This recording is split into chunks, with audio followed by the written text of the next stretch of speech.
Flashlights, man, they just keep getting better and better. My name's Ben, and you're watching Living Survival.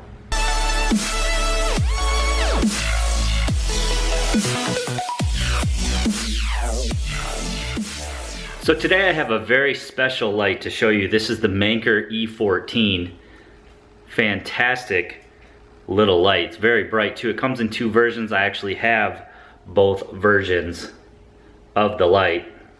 One comes with the XP-G2 LED, pumps out a maximum of 1600 lumens. The other one, a Nichia, not sure how to pronounce it, 1400 lumens max on that one.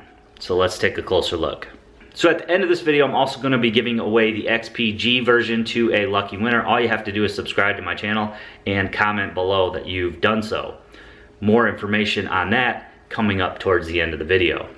So the Manker E14, very unique little light. You can see you have quad Nichia LEDs in there, tear reflector, very nice aerospace aluminum construction with a copper ring here. It's got some weight to it because of that copper.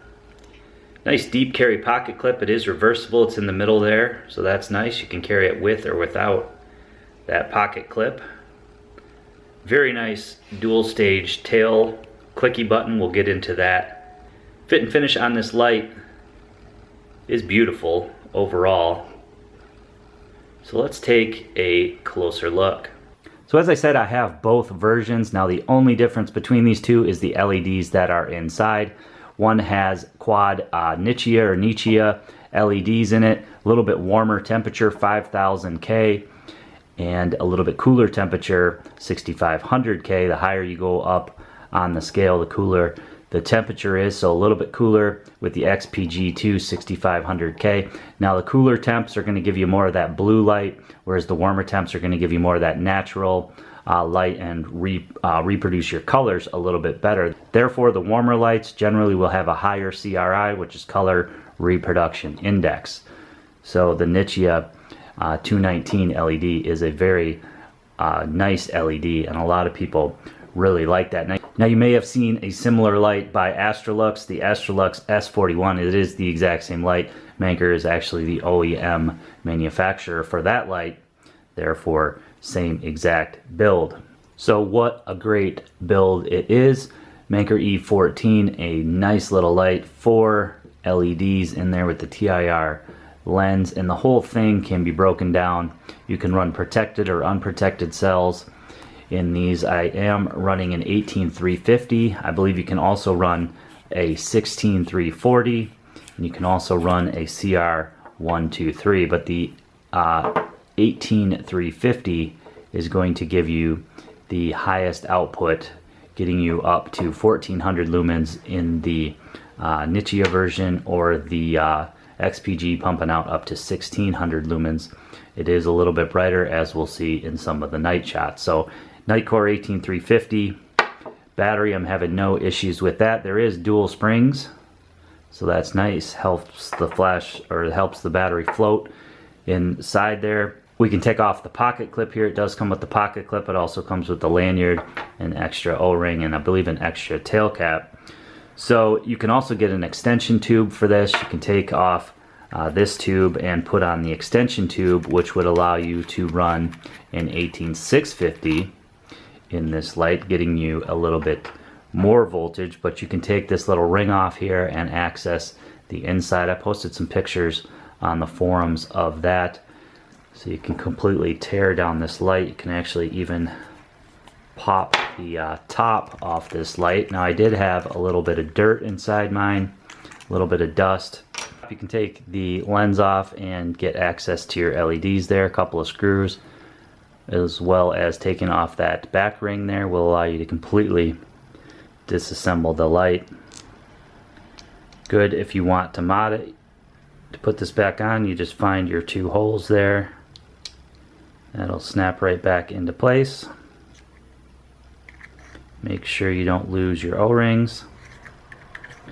And we can screw our cap right back on and put the light back together. So operating the light is easy. Programming the light can be a little bit trickier. You do have two separate modes you can put the light in. You can put it in the 7 mode group, or you can put it in the 4 mode group. Right now, and usually as they ship, you'll get it in the 7 mode group.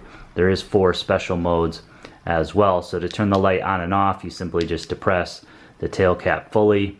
That's going to turn the light on and off. I believe I do have memory off, so it's always going to go into the moonlight mode, and that's how I prefer it. Moonlight mode, less than a lumen. So to step up the modes, you simply just half press the light. So you have your low, you have your medium 1, your medium 2, high 1, high 2, and then your turbo. And then of course it would go back to our moonlight mode there. Now you can step the light backwards. For example, I can go a couple steps up, low, medium 1, medium 2. Now if I hold down the button for like a second or so and then let go, it's going to go in the reverse order. So if I hold it down and then let go, it'll go back to medium 1, back to low, back to moonlight. If I continue to go backwards, I'll get to my special mode. So turbo, strobe, that is our battery indicator. It will flash, I believe it's 20% for every flash. So it's at 60% right now. It'll flash 5 times if it's fully charged, which is kind of cool.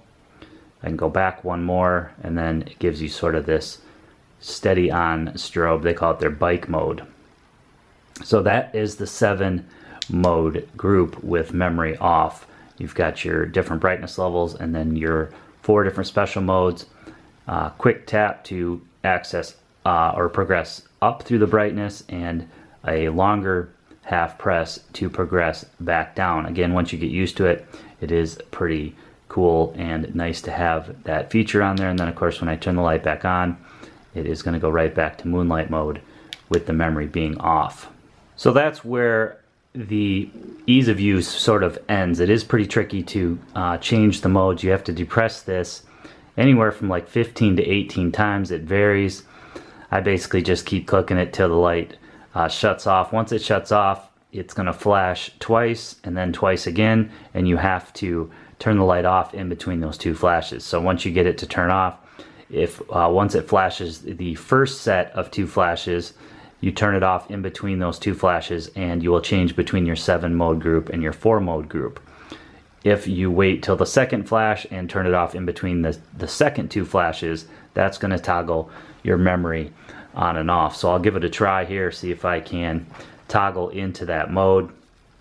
Basically you turn the light on, and I'm going to depress it somewhere in the range of about 18 times. So 1, 2, 3, 4, 5, 6, 7, 8, 9, 10, 11, 12, 13, 14, 15, 16. Okay, it shut off. Now you see it flashed twice there. Have it in our 4 mode group now. So you have a low, a medium, a high, and a turbo. Again, you can step backwards by long half pressing. Then if we keep long depressing, go to our turbo, then we'll go to our strobe, go to our battery level at 40% now, and then into our bike flash. Now let's see if we have the memory on or not. You turn it into like medium here, turn the light off, wait a few seconds, turn the light on. It looks like it went back to low. So now I have it in the 4 mode group with memory still being off. So you would just repeat the process of that, click it 18 times again, or 15 to 18 times till it shuts off, and make sure you shut it off in between those 2 flashes, and that's how to toggle the user mode. It's not that big a deal. It just takes some getting used to, takes some playing with it. I usually just will leave it on the 7 mode group because I do like that moonlight mode. I like the fact that you can step up with the half press, step back with the long half press, and no real easy way to get into your special modes, but they are there. Again, this is sort of a subcompact and EDC style light, so you know, not a big deal that I don't have quick access to turbo. Do, however, have quick access to moonlight with that memory off because it's always going to default back to that moonlight mode. So first we'll look at the XP-G, the cooler tint of the 2. This is the moonlight mode. I have it in the 7 mode group. So you have moonlight, and then you have low, which is pretty much just in front of you. Then we have our medium 1. Sort of make out the trees there in the distance. Our medium 2, just starting to hit the trees. Then we have our high. Then we have our turbo. And turbo really does kick out quite nice. No hot spot on this light. Just a beautiful flood. Of course, with the almost no reflector, you're not going to get distance with that 1600 lumens, but you can see that it lights up the immediate area quite well. Now it does get quite hot on turbo. You may see the light step down. It's about 30 seconds before it steps down. So that's the 7 modes on the XP-G. So we can take a look at the moonlight mode on the Nichia light. A true moonlight, 1 lumen or less. And step it up into our low. And we have our medium 1, our medium 2. Going to be fairly similar to the XP-G, not a whole lot of difference. We've got our high, then we've got our turbo. So I'm going to switch back and forth on a few shots, starting with this stuffed animal here, and you're going to see that the warmer color temperatures, the more neutral temperatures, the Nichia running at roughly 5000K compared to 6500K of the XP-G is going to more accurately represent true color. So for example, on the red on this stuffed animal, this is what it looks like with the XP-G, and this is what it looks like with the Nichia. XP-G, Nichia. So you can see that it's just a more normal, vibrant red. You can do the same thing here with this group of stuffed animals. This is the XP-G and the Nichia. XP-G, Nichia. So we can compare the two side by side on the wall. This is moonlight mode, which you're probably not going to be able to see. We have the Nichia on the left and the XP-G on the right. We can go up into the low, which you can just barely see there on the XP-G being a little bit brighter. Go up into medium 1. And you can't really tell the difference in color temperature there until we get up into the higher levels. So we can go into medium 2. Much more neutral on the Nichia. Not sure how well the camera's picking that up. Go into medium 2, I believe. And start to see that this is quite a bit warmer. Go into our high. And then into our turbo. Can't really tell much of a difference there on the camera, although I can tell in person. You can see it a little bit on the camera, hopefully. So that's the two side by side on the wall. So I hope you guys enjoyed the video today, taking a look at the Manker E14, another new brand for the channel. I'm trying to select some really cool lights. I am a member over at Candle Power Forums and Budget Light Forums. Those guys are flashlight nuts. I'm nowhere near the level that they are with the testing and everything like that. I try to present the lights in layman terms to the people that may want to purchase the light, and as well as just show how I use the light on an everyday basis. So I'm really liking that neutral Nichia light. I'm gradually making the shift over to more neutral intensity lights rather than the cool white. A lot of companies like Nichia and Olight traditionally will only make the higher color temperature lights, the cooler lights, but some lights like Through Night, for example, do usually make two different versions, a cool white and a neutral white.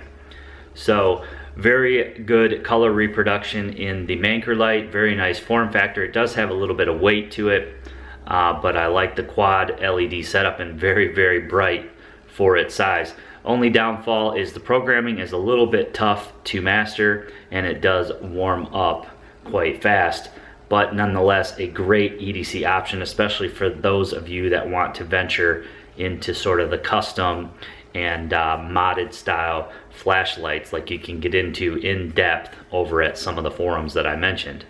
So as always, I'm going to put a link below to GearBest's website. They've got a great promotional sale going on right now, so I'm going to add a link to that as well as a discount that you can get on this light. I get a lot of questions about GearBest, and if you're okay with the slow shipping, then you're definitely going to save some money and you will receive your product as long as you put your information in there correctly. You use a valid address, valid phone number, and things like that. Lots and lots of people on the forums order lights from GearBest. They are one of the best priced sites out there. So again, it does come over on the boat from China, so it can take some time if you select that free shipping option. Of course, there are also expedited shipping options as well. So as I said, I'm going to put a link below to that. I hope you guys enjoyed the video today. Please give it a big thumbs up for me. Make sure you share this video to your friends and family who might be interested. Make sure you leave me a comment below, especially if you want to win. Subscribe to my channel and put that you've done so in the box below. As always, guys, if you haven't done so, please click that red subscribe button. Subscribe to my channel for more videos.